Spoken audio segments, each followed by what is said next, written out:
ఉమ్.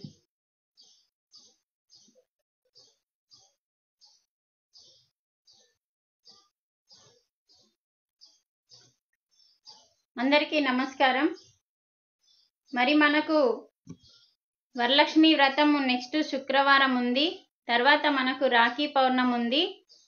కానీ మనం ఒక్కసారి మరి వరలక్ష్మి వ్రతం అనేది ఎలా వచ్చింది, మరి దాని యొక్క కథ ఉంది, చారుమతి కథ యొక్క అంతరార్థం ఏంది?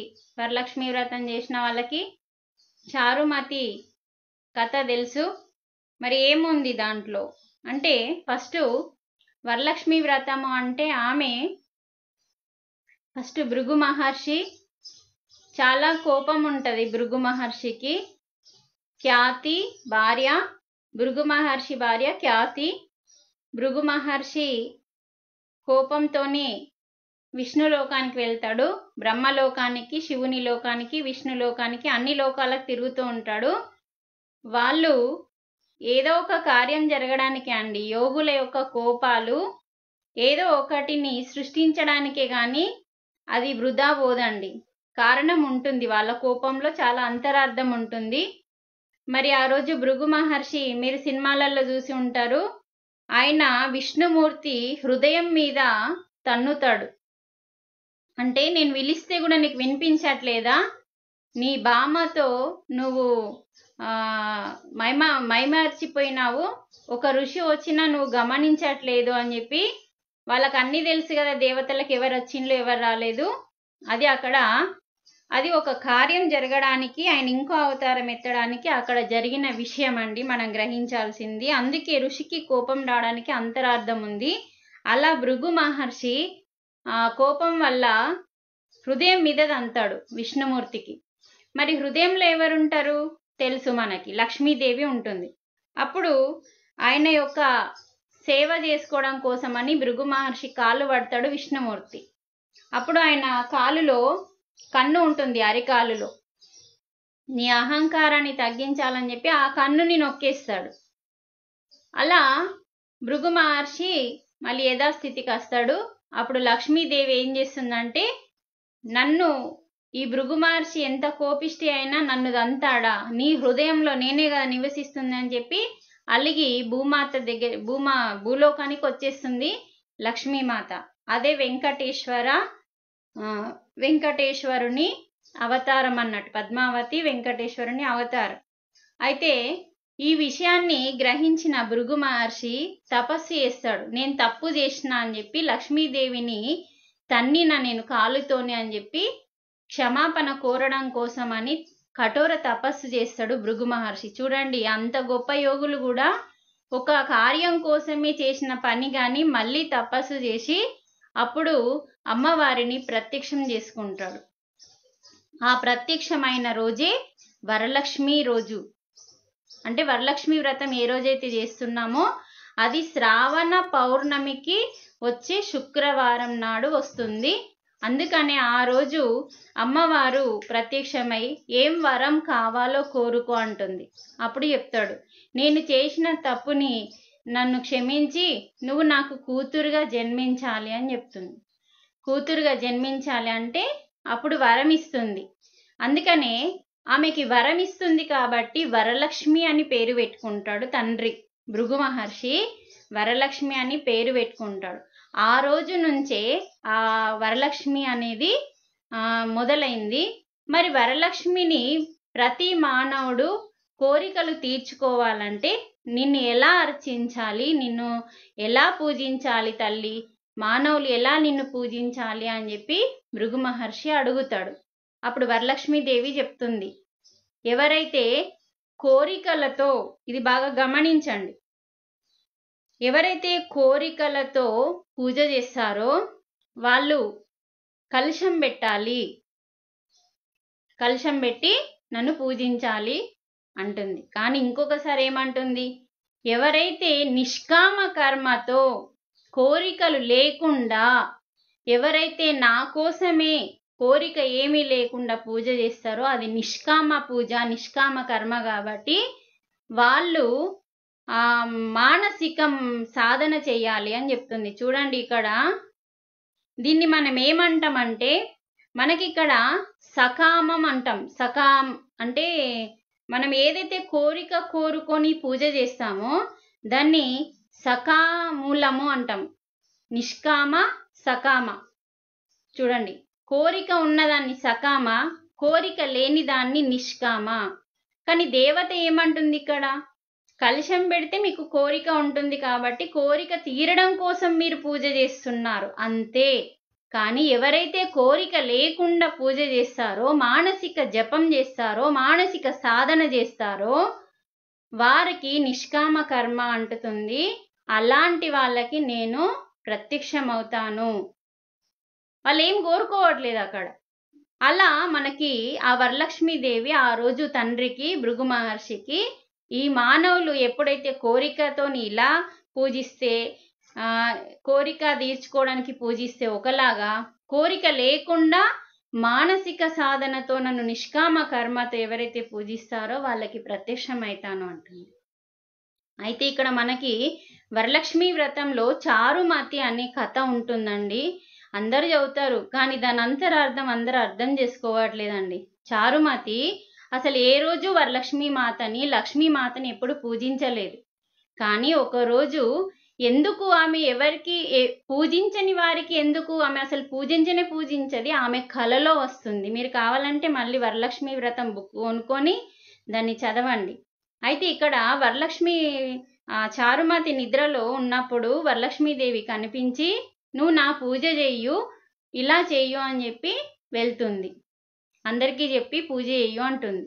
అప్పుడు మరి ఎందుకు పూజ చెయ్యమని ఈమెకే వచ్చింది ప్రత్యేకంగా? ఏ రోజు లక్ష్మీమాతని ఆహ్వానించలేదు, ఏ రోజు పిలవలేదు.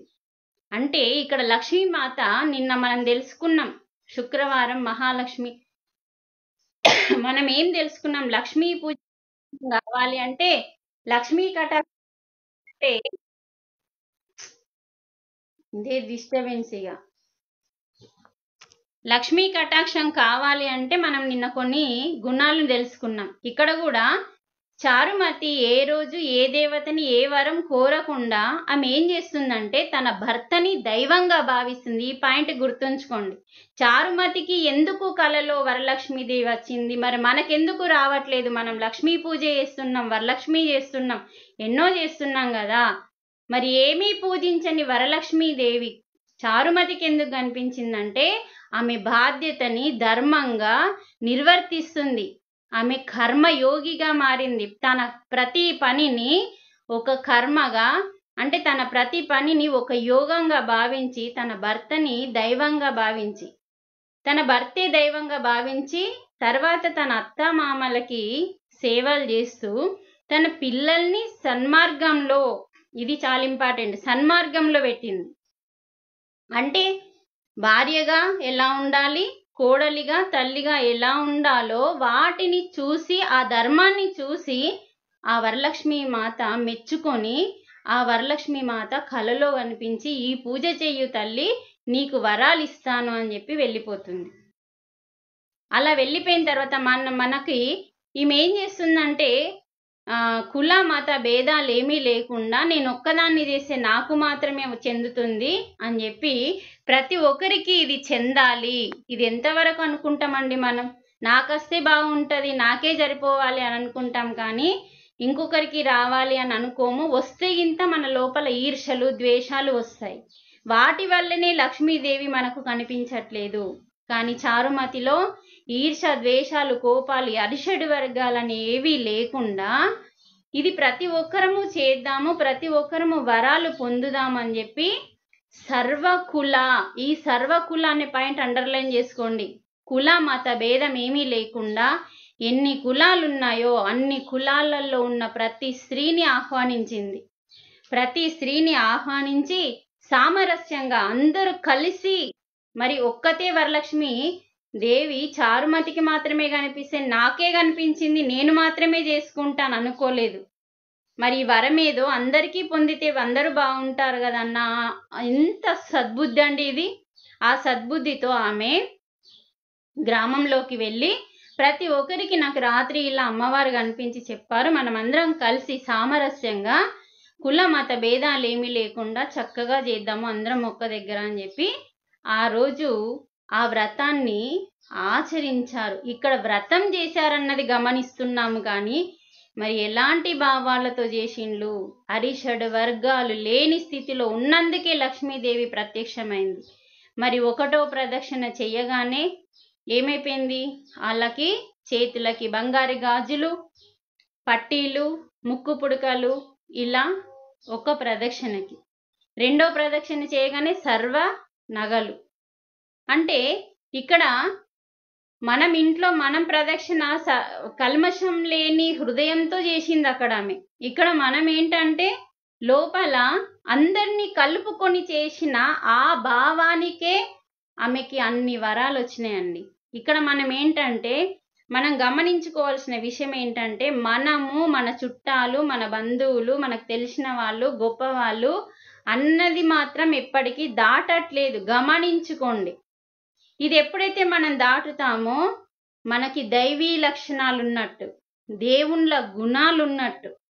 అందుకనే ఇక్కడ వరలక్ష్మి వ్రతం ఎవరైతే చేస్తారో మనకి ఉన్న వాళ్ళకి కాకుండా లేని వాళ్ళకి, ఇలా చారుమతి కథలో అదే ఉందండి, నిన్న చెప్పిందే ఉంది మొత్తం. అందుకనే వరలక్ష్మి వ్రతము అనేది చారుమతి చేయడానికి, ఆమెను చేయించడానికి కారణం ఏంటంటే సద్బుద్ధి. ఆమె ధర్మంగా ఉంది, బాధ్యతగా ఉంది. మనము భర్తను పక్కకెత్తేసి, అత్తమామల్ని పక్కకెత్తేసి ఈడ ఇంట్లో సేవ ఉంటే బయట ఎక్కడనో సేవ చేయడానికి వెళ్తే అది సద్బుద్ధి కాదు, అది దారుణమైన బుద్ధి. కాబట్టి ఆ బుద్ధికి ఎటువంటి దేవతలు ప్రత్యక్షం కారు. కాబట్టి ఏ వ్రతాలు చేయాల్సిన అవసరం లేదు. నీ బాధ్యత ఏంది, నీ ధర్మం ఏంది నిర్వర్తిస్తే మేము ప్రత్యక్షమవుతాము అని చెప్పడానికి ఇంత చక్కటి నిదర్శనాన్ని మరి వరలక్ష్మీ మాత అంటే అష్టలక్ష్ములను పూజించిన ఫలితం వస్తుంది అని మనకి పురాణాల్లో చెప్పడం జరిగింది. మరి వరలక్ష్మి మాత మనకి భృగు మహర్షి కూతురుగా జన్మించింది కాబట్టి మరి మనము మానసిక జపం చేయమన్నదామె. నిష్కామ కర్మ, నీకు ఏ కోరికలు లేకుంటే మానసిక జపం చేసిన రోజు నేను నీకు చెప్పాం కదా, మనం ధ్యానం చేస్తే శక్తి వస్తుంది. శక్తి ద్వారా మనకి సరస్వతీదేవి అనుగ్రహం వస్తుంది. సరస్వతీదేవి అనుగ్రహం రాగానే అష్టసిద్ధులు వస్తాయి. అష్టసిద్ధులు అంటే వరలక్ష్మి యొక్క వరము. ఇలా మనకి వరలక్ష్మి వ్రతము అనేది దానిలో ఉన్న అంతరార్థం తెలుసుకోవాలి. సర్వ కులము అని చెప్పింది ఇక్కడ. తర్వాత తన ధర్మాన్ని పాటించింది కాబట్టి వీటిని మనం మర్చిపోకుండా ఇలాంటి భావాలతో చేస్తేనే వ్రతాలు ఫలితం ఉంటాయి. కానీ మనము లోపల ఒకటి పెట్టుకొని అహంకారంతో చేస్తే మాత్రం ఫలితం అనేది ఉండదండి. చారుమతి చేయడానికి అంత గొప్ప స్త్రీ, మామూలు స్త్రీ ఏమి అంటే వాళ్ళ ఇంట్లో ఏమి ఉండదండి. మరి అటువంటి మామూలు స్త్రీకి, పేదవారికే దిక్కు లేని వారికి దేవుడే దిక్కన శాస్త్రం ఎందుకుందండి?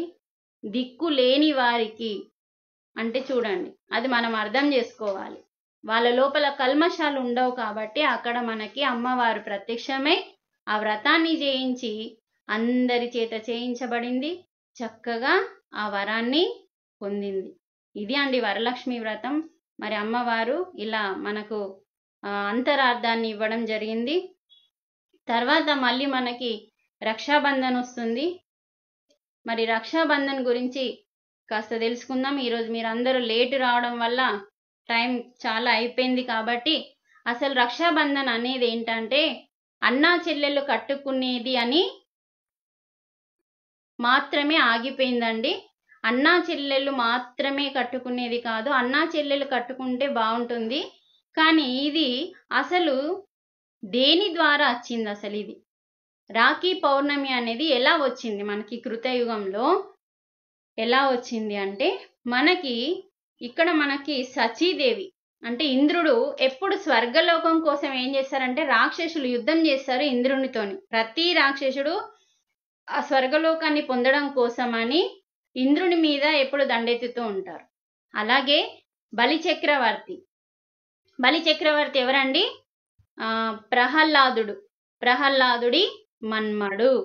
ఆయన ఏం చేస్తాడంటే ఈ స్వర్గలోకం కోసమని ఆయన పాతాళంలో ఉంటాడు. మరి స్వర్గలోకం కోసమని యుద్ధం చేయడానికి వస్తూ ఉంటే ఇంకా ఆయన చాలా గొప్పవాడు, చాలా ధర్మంగా ఉండేవాడు. సేమ్ ప్రహ్లాదునిలా. ప్రహ్లాదు కూడా ఒక రాక్షసుని పుట్టుకనే కానీ వారి గుణాలు దైవీ గుణాలుంటాయి.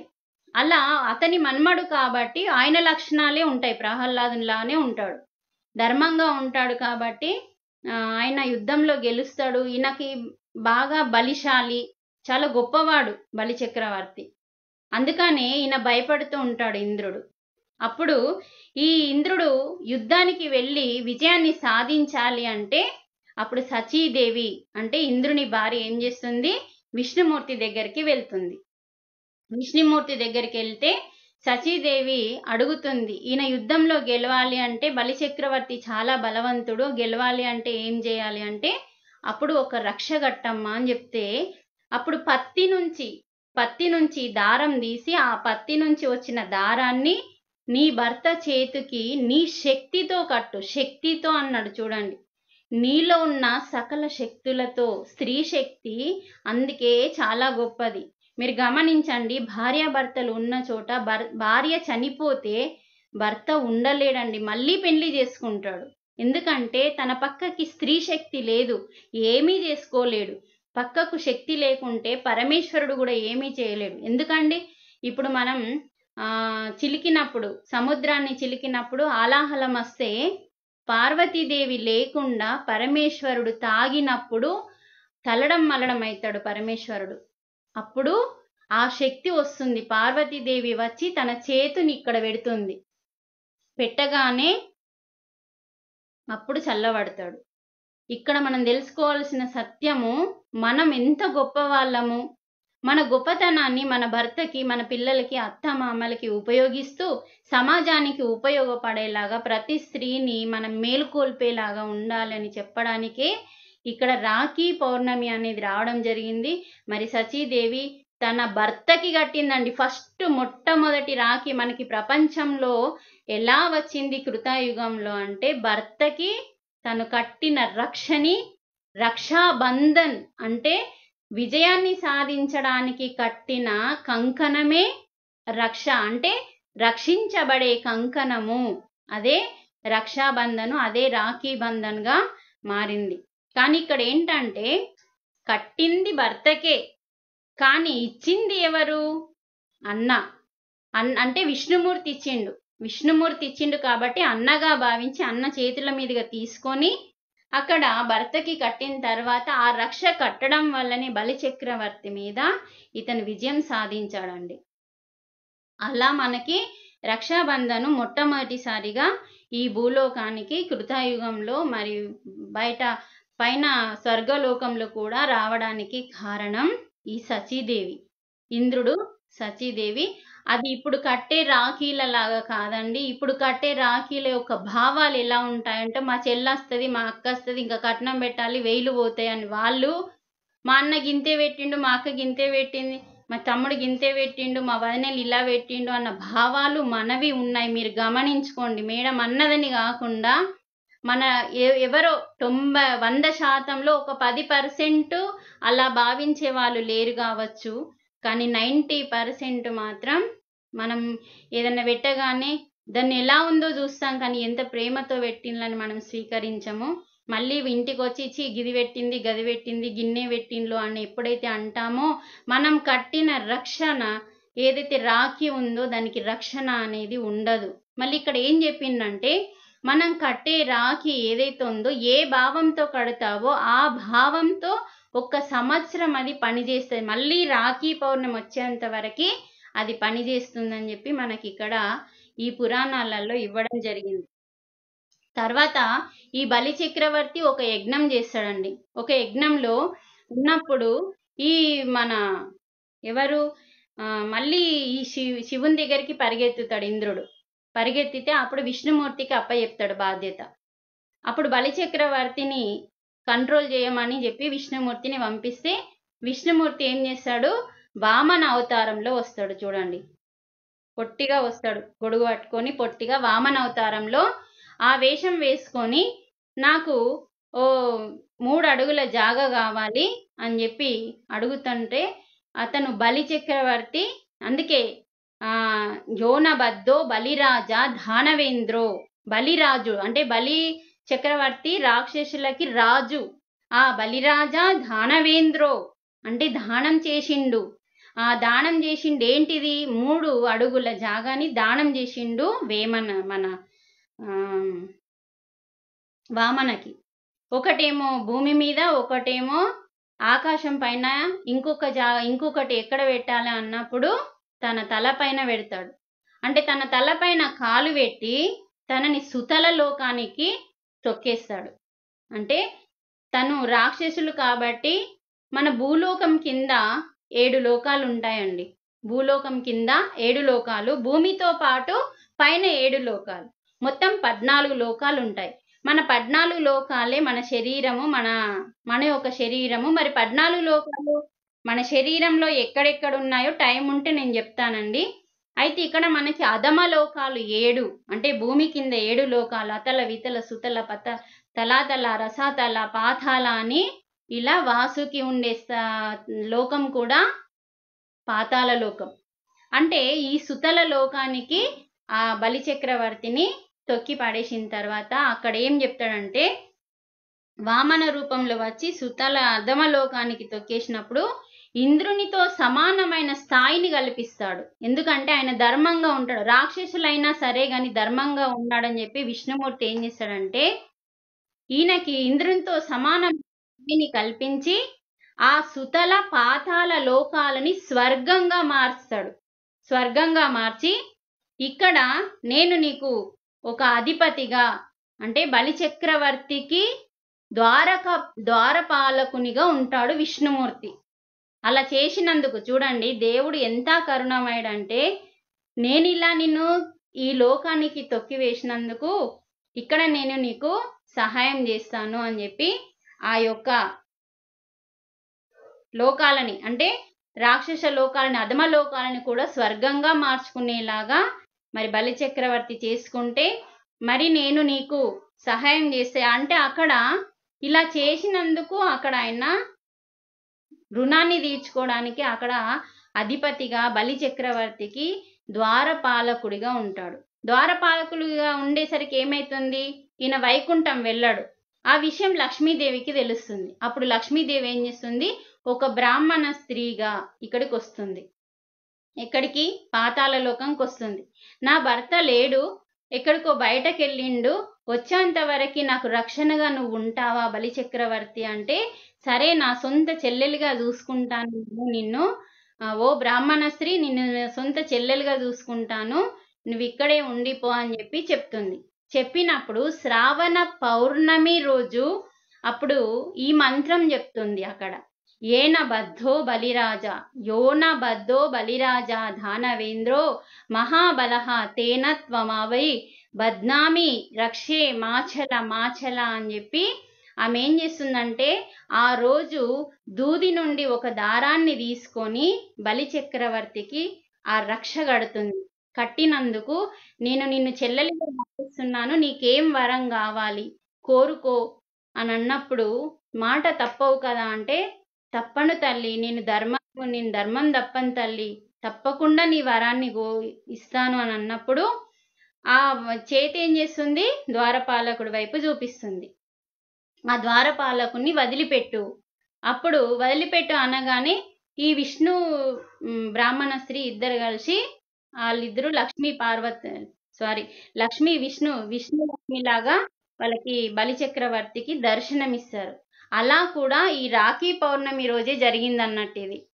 అలా చూడండి మనకి ఇక్కడ ఆ లక్ష్మీమాత ఎంత చక్కటి బ్రాహ్మణ వేషంలో వేసుకొని ఆ బలి చక్రవర్తి దగ్గరికి వెళ్ళి రక్ష కట్టింది. రక్ష కట్టి కోరుకుంది.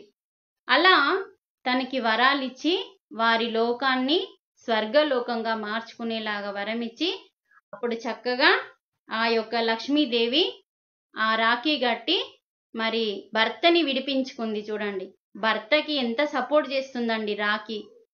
అక్కడనేమో భర్త విజయాన్ని సాధించడానికి, ఇక్కడ భర్తని రక్షించుకోవడానికి మరి రక్ష కట్టి, ఆ రక్ష ఎంత గొప్పదో మనం ఆలోచించాలి. ఈ రాఖీ కొన్నామా ఆ రాఖీ కొన్నామా కాదండి, ఎంత ప్రేమతో ఎంత భక్తితో ఎంత భావంతో కొన్నామన్నది ముఖ్యము. మరి వాళ్ళు కూడా ఏ భావంతో కట్టుకున్నారు అన్నది చాలా ముఖ్యమండి. ఇంకోటి చాలా ముఖ్యమైనది ఏంటంటే మహాభారతంలో అసలు స్టోరీ ఏంటంటే ద్రౌపది కృష్ణునికి ఒక రోజు వేలు తెగినప్పుడు అందరూ పరిగెత్తుతూ ఉంటారు వేలికి కట్టుకట్టడానికి. కానీ ఈమె ఏం చేస్తుంది, తన చీర కొంగు చించి ఆయన వేలుకి కట్టి కడుతుంది.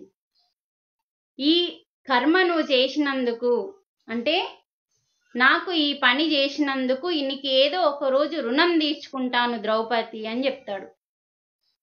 ఇలా కట్టిన చీరని తన మానాన్ని కాపాడడానికి మరి కురు సభలో చీరలు పంపించిండు. అది కూడా ఇదే రోజు.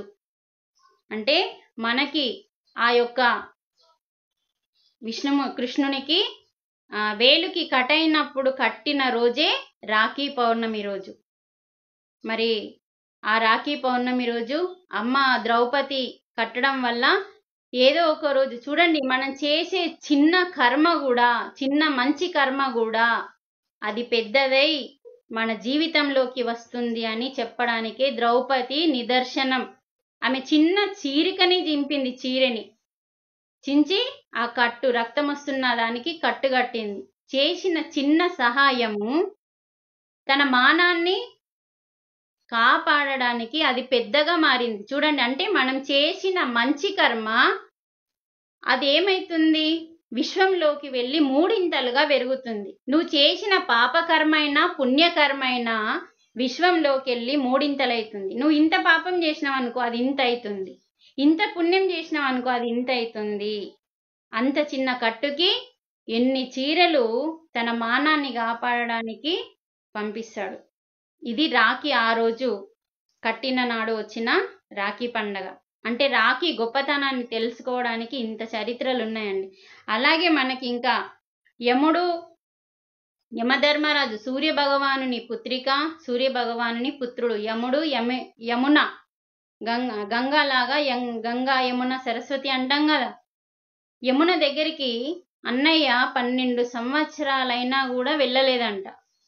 యమున బాధపడుతున్నప్పుడు గంగామాత వెళ్ళి చెప్తుంది యముడికి, నీ చెల్లెలు బాధపడుతుంది, వెళ్ళి కలువు అన్నప్పుడు అదే రోజు రాఖీ పౌర్ణమి రోజే, అంటే ఈ శ్రావణ మాసంలో రాఖీ పౌర్ణమి రోజే, ఆ పౌర్ణమి రోజే కలవడం జరిగింది. కాబట్టి తన ఆనందాన్ని వ్యక్తపరిచింది అన్నట్టు. 12 సంవత్సరాల తర్వాత నా అన్నయ్యని చూడగలుగుతున్నాను అని చెప్పి ఆమె అప్పుడు అన్నయ్యకి రక్ష కడుతుంది.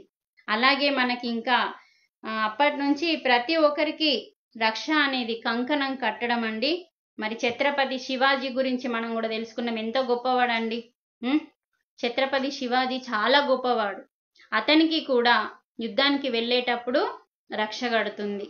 చాలా వరకు అప్పుడు సంబంధించిన కృతాయుగము, ద్వాపర యుగము, తర్వాత త్రేతాయుగంలో ఇవన్నీ కూడా, ఇది కలియుగంలో జరిగింది. అలాగే ఇవన్నీ కూడా చక్కగా రాఖీ యొక్క చాలా చక్కటి సంబంధం అండి. మీరు రాఖీ కట్టేటప్పుడు దీని మంత్రం యొక్క అర్థం ఏంటంటే, బలి చక్రవర్తి చాలా గొప్పవాడు. యోన బద్ధో బలిరాజా. బలిరాజా అంటే బలి చక్రవర్తి ఒక రాజు కాబట్టి, ఓ బలిరాజా దానవేంద్రో, దానం చేశావు అంటే తన యొక్క స్వర్గలోకాన్ని సంపాదించుకున్నా కూడా అది దేవేంద్రునికే ఉండాలి. అలాంటి స్వర్గలోకమే నీకు నిర్మించి ఇస్తాను ఇక్కడ అన్నప్పుడు దాన్ని దానం చేస్తాడు. దానవేంద్రో మహాబలహ, చాలా మహాబలి కాబట్టి మహాబలహ. తేనత్వామభి అంటే బద్నామి, తేనత్వామభి బద్నామి రక్షే మాచల మాచల. ఇక్కడ నువ్వు ఏదైతే దానం చేశావో రాజా, నువ్వు చాలా గొప్పవాడివి.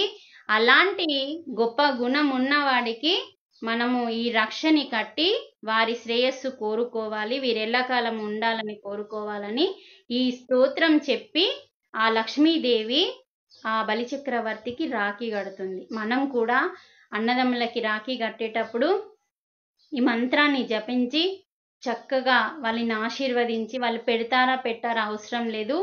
మనం ఎంత శక్తితో రాఖీ కడితే వాళ్ళు అంత సంరక్షగా ఉంటారండి.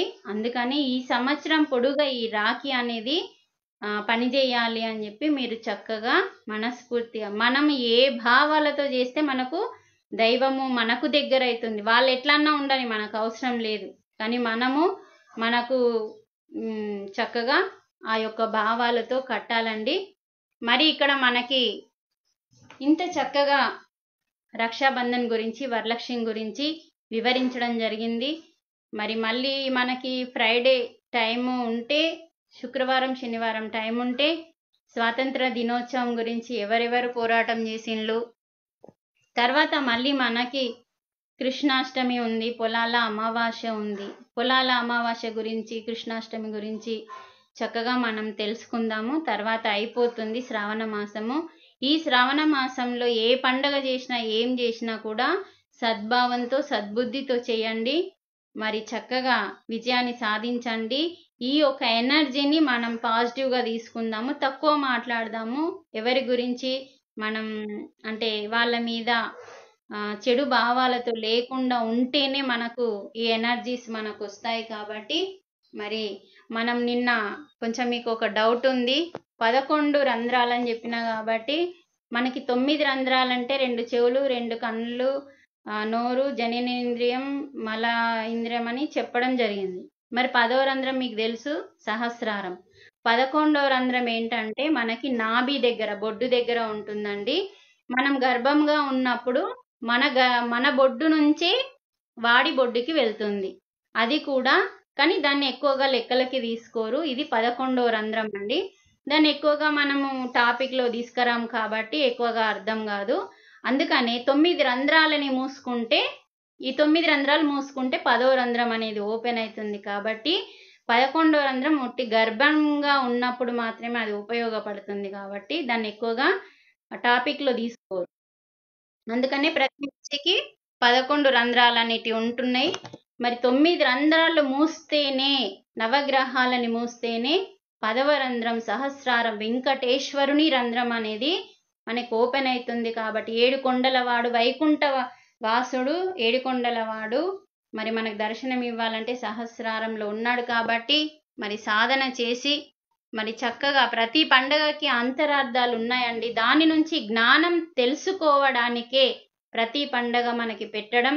దాని నుంచి పండగ నుంచి గొప్పతనం నుంచి మనం పండగ అంటే అందరం కలవాలి, అందరం జ్ఞానం తీసుకోవాలి, అందరం ప్రేమ భావంతో ఉండాలన్న ఉద్దేశంతో యోగులు ఇలాంటి పండగల్ని మనకి నిర్మించడం. కానీ పండగలు ఇప్పుడు ఎలా చేస్తున్నామో మనం కొంచెం ఆలోచించుకుంటే బాగుంటుంది.